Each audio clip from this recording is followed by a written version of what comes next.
Hi friends, நான் Shobana Shantakumar. Welcome to Shobana's Kitchen Tamil. ஏற்கனவே நாங்கள் நிறைய பிரியாணி ரெசிபிஸ் பார்த்துருக்குறோம். அதோட லிங்க்கை டிஸ்கிரிப்ஷன் பாக்ஸில் கொடுத்துருக்குறேன். உங்களுக்கும் பிடிச்சிருந்தா நீங்களும் ட்ரை பண்ணி பாருங்கள். இன்றைக்கு நான் இன்னும் ஒரு வித்தியாசமான, அதே நேரத்தில் எல்லோருக்குமே ரொம்பவும் பிடிச்ச மாதிரி ஒரு டேஸ்டியான சிக்கன் பிரியாணியை தான் உங்களோட ஷேர் பண்ண போகிறேன். இந்த பிரியாணியில் என்ன ஸ்பெஷல்னு சொல்லி பார்த்தீங்கன்னு சொன்னால், நாங்கள் வளமையாக நிறைய மசாலாவெல்லாம் சேர்த்து செய்கிற பிரியாணி மாதிரி இல்லாமல் இந்த பிரியாணி இன்னும் நல்லா ரிச்சாகவும் அதே நேரத்தில் நல்ல டேஸ்ட்டாகவும் இருக்கும். இப்போ நீங்களும் வாங்க இந்த டேஸ்டியான சிக்கன் பிரியாணியை எப்படி செய்யலாம்னு சொல்லி பார்ப்போம். இப்போ முதல்ல நாங்கள் இந்த பிரியாணி செய்கிறதுக்காக ஒரு 6 பாதாம் பருப்பும் அதோட 6 முந்திரியம் பருப்பையும் ஒரு அரை மணத்தியாலம் தண்ணியில் ஊற விட்டுட்டு, அதுக்கு பிறகு இந்த நட்ஸை நாங்கள் இவ்வாறு ஒரு கிரைண்டர் கப்பில் சேர்த்து அதோட கொஞ்சமாக தண்ணியும் சேர்த்து நல்ல பேஸ்ட்டாக அரைச்செடுத்து கொள்ளுவோம்.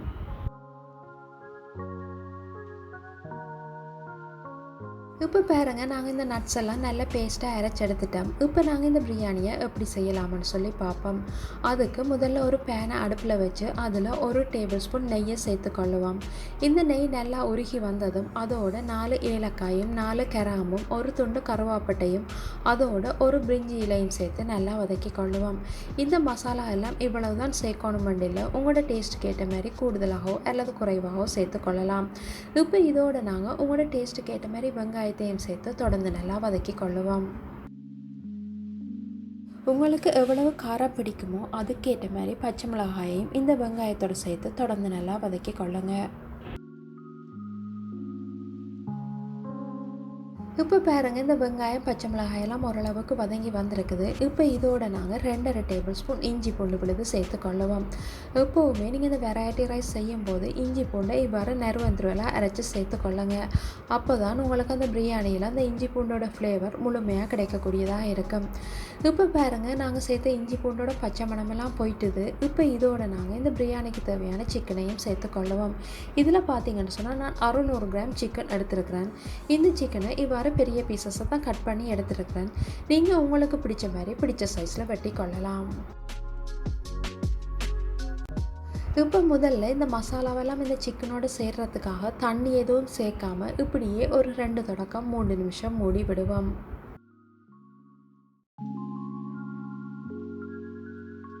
இப்போ பாருங்கள், நாங்கள் இதில் சேர்த்து இஞ்சி பூண்டு வெங்காயத்தோடு இந்த சிக்கனும் சேர்ந்து ஒரு அரை பதத்துக்கு அவிஞ்சு வந்திருக்குது. இப்போ இதோட நாங்கள் ஏற்கனவே அரைச்சி வச்சுருக்கிற நட்ஸையும் அதோடு இந்த மசாலாவுக்கு தேவையான உப்பையும் சேர்த்து கொள்ளுவோம்.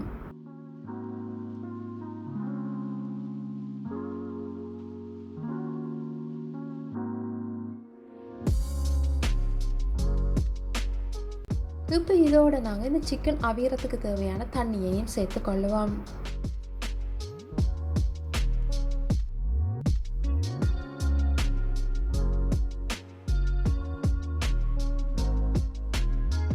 இப்போ இதோட பார்த்தீங்கன்னு சொன்னால் நான் டேஸ்ட்டுக்காக கொஞ்சம் ரம்ப இலையும் சேர்த்துக்கொள்கிறேன். இப்போ இந்த சிக்கன் நல்லா அவியும் வரையும் திரும்பவும் மூடி விடுவோம்.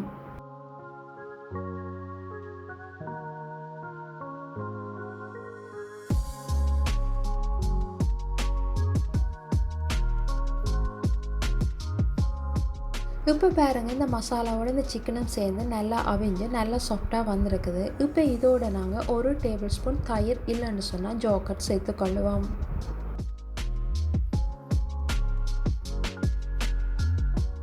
இப்போ இதோட ஒரு மீடியம் சைஸ் தக்காளி பழத்தையும் இவ்வாறு ஸ்லைசஸாக கட் பண்ணி அதையும் இதோட சேர்த்து கொள்ளுவோம்.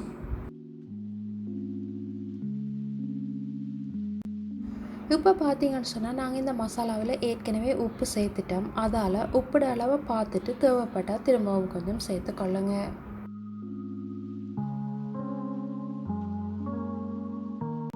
இதில் பார்த்தீங்கன்னு சொன்னால் இந்த மசாலாவில் ஏற்கனவே தண்ணி இருக்குது. அதோடு சேர்த்து இந்த பிரியாணிக்கு தேவையான தண்ணியையும் சேர்த்து கொள்ளுவோம். இதில் பார்த்தீங்கன்னு சொன்னால் நான் 2.5 கப் அரிசி எடுத்துருக்கிறேன். அதுக்கு 5 கப் தண்ணி சேர்த்துருக்கிறேன். அதாவது 1 கப் அரிசிக்கு 2 கப் அளவில் தண்ணி எடுத்துருக்கிறேன். நீங்கள் எடுக்கிற அரிசியோட தன்மை கேட்டவாறு இந்த தண்ணியை சேர்த்து கொள்ளுங்க. இப்போ இதோட நாங்கள் ஒரு பாதி எலுமிச்சம் சாறையும் புழிஞ்சு விட்டு கொள்ளுவோம்.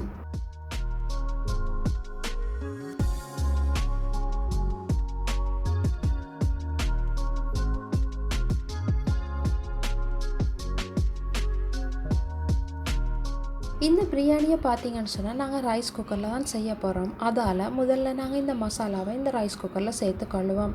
இப்போ இதோட நாங்கள் ஏற்கனவே கழுவி வச்சுருக்கிற பாஸ்மதி அரிசியையும் சேர்த்துட்டு இந்த ரைஸ் குக்கரை அப்படியே நாங்கள் மூடி விடுவோம்.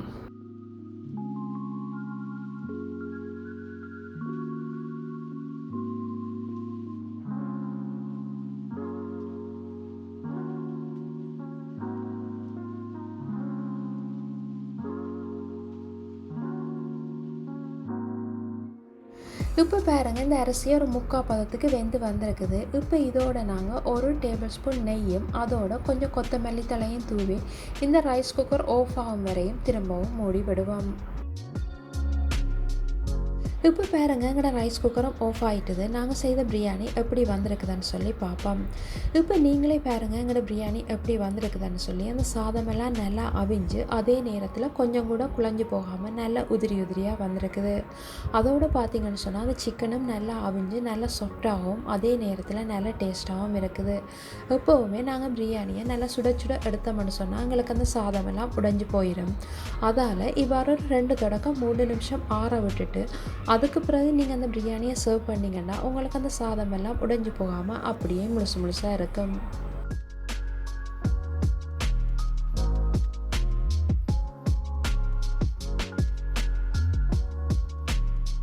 இப்போ பாருங்கள், எங்களோட பிரியாணியை நாங்கள் சர்வ் பண்ணுற டைமுக்கு வந்துட்டோம். இந்த பிரியாணியை ஒயிட் பிரியாணின்னு சொல்லி கூட சொல்லுவாங்க. இந்த பிரியாணியில் நாங்கள் மசாலா எதுவும் சேர்க்காததால் அந்த கலரும் நல்லா பர்ஃபெக்டாக வந்திருக்குது. அதோடு பார்த்தீங்கன்னு சொன்னால் அந்த ரைஸ் குக்கரில் கொஞ்சம் கூட அடிப்பிடிக்காமல் அப்படியே இருக்குது. இந்த பிரியாணியில் நாங்கள் பாதாம் பருப்பு முந்திரியம் பருப்பெல்லாம் சேர்த்ததால் இந்த பிரியாணி நல்லா ரிச்சாகவும் அதே நேரத்தில் நல்ல கமகமான வாசத்தோடு ரொம்பவும் டேஸ்ட்டாக வந்திருக்குது. வழமையாக பிரியாணியில் நிறைய மசாலா எல்லாம் சேர்க்குறதால அந்த பிரியாணியை சாப்பிடும்போது ரொம்பவும் ஹெவியாக இருக்குன்னு சொல்லுவாங்க. அப்படியானவங்க கூட இந்த பிரியாணியை ரொம்பவும் விரும்பி சாப்பிடுவாங்க. அதே நேரத்தில் நீங்கள் எப்போவுமே ஒரே மாதிரி பிரியாணி செய்யாமல் இவ்வாறு கொஞ்சம் வித்தியாசமாக செய்யும்போது சின்னவங்க தொடக்கம் பெரியவங்களுக்கு வரையும் ரொம்பவும் பிடிச்ச மாதிரி இருக்கும். இந்த பிரியாணிக்கு சைட் டிஷ்ஷு எதுவுமே தேவைப்படாது. இப்படியே சாப்பிடலாம். இல்லை ஒருவேளை நீங்கள் விரும்பினா ஒரு சலாட் மட்டும் செய்தீங்கன்னு சொன்னால் உங்களுக்கு சரியாக இருக்கும். இந்த சலாட்டெல்லாம் எப்படி செய்கிறதுன்னு சொல்லி நாங்கள் ஏற்கனவே பார்த்துருக்குறோம். அதோட லிங்க்கை டிஸ்கிரிப்ஷன் பாக்ஸில் கொடுத்துருக்குறேன். உங்களுக்கும் பிடிச்சிருந்தா நீங்களும் ட்ரை பண்ணி பாருங்கள். உங்களுக்கும் இந்த ஒயிட் சிக்கன் பிரியாணி பிடிச்சிருக்குமென்னு நம்புகிறேன். நீங்களும் ஒரு தடவை இதே அளவில் இதே முறையில் உங்களோட வீட்டில் ட்ரை பண்ணி பாருங்கள். ட்ரை பண்ணி பார்த்துட்டு எப்படி இருந்துச்சுன்னு சொல்லி மறக்காமல் உங்களோட கருத்துக்களை என்னோட பகிர்ந்து கொள்ளுங்கள். இன்னும் ஒரு வீடியோவில் இன்னும் ஒரு இன்ட்ரெஸ்டான ரெசிபியோட மீண்டும் சந்திப்போம்.